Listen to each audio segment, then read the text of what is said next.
Amis des courses de Jean-Pierre Barjon, bonjour. La richesse de l'actu est telle ces jours-ci qu'un petit entrefilet est passé quasiment inaperçu dans l'actualité récente. Et pourtant, c'est la grosse nouvelle quasiment de la saison, puisqu'il semblerait que la mairie de Paris ait accepté de maintenir le loyer de l'hippodrome de Vincennes à un niveau acceptable pour le trotteur français. Il s'agit d'une somme, selon les témoins, qui ne sont pas très fiables, qui irait de 1,5 à 2 millions d'euros par an. Alors, on aura la bonne version dans les semaines qui viennent, de savoir exactement comment ça fait. Mais si cette nouvelle est confirmée, alors on peut dire que Jean-Pierre Barjon, le président des courses au trot en France, aura bien mérité sa statue au Sulky d'Ourasie. Il a mené cette négo vraiment de main de maître, il faut le dire. Il a organisé une solution de repli très plausible sur Enghien, qu'il voulait transformer en zénith, refaire une piste Vincennes identique à Enghien, enfin un truc de dingue, un peu une espèce de puits du fou, c'est ça Enghien.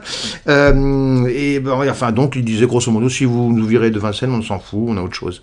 Donc voilà, ça aussi c'était pas mal. Il a su utiliser un timing qui était quand même un tout petit peu plus favorable que celui du galop quand il a négocié les loyers d'Auteuil et de Longchamp avec le permis de construire de Longchamp sous le bras. Donc un peu compliqué, j'étais bien en situation de blocage, il ne pouvait pas faire grand chose. C'est un peu organisé comme des bourgeois qui vont faire une kermesse. Mais enfin bon, c'était un petit peu avant la destruction de Longchamp, c'était en 2016.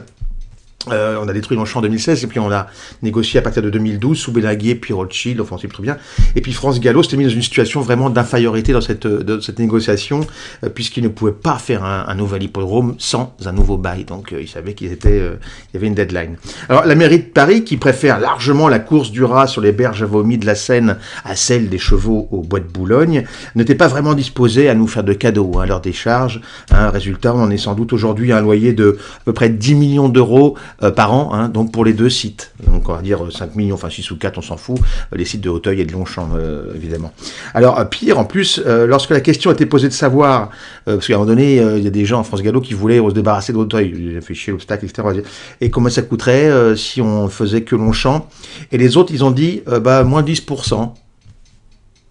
Comme quoi, vous voyez, les Hidalgo Boys maîtrisent la agra comme personne, vraiment. Enfin, surtout face à des bourgeois de Calais comme nous. Mais enfin, aujourd'hui, si les rats quadrupèdes restent à Paris, d'autres quittent le navire, et puis le feu sacré brûle un peu moins dans les veines à soja de nos haineux édiles. Dans cette confusion, qui n'est pas sans rappeler celle qui mit Pétain au pouvoir en 40, déjà un chef-d'œuvre socialiste, je vous rappelle, le commandeur Barjon, Napoléon du papier bleu, le Bismarck du bras tordu, habilement piloté par son vice-président Olivier de Seyssel, a remporté une grande victoire. Alors le papier blanc que ce de Barjon s'apprête à brandir a plus de valeur à mon avis que celui de Chamberlain justement au retour de Munich ou de France Gallo au retour de l'hôtel de ville. En plus, le loyer sera indexé sur les jeux, je ne sais pas si je vous l'ai dit, et donc non pas sur l'inflation comme pour le galop. Du coup, c'est quand même beaucoup plus avantageux.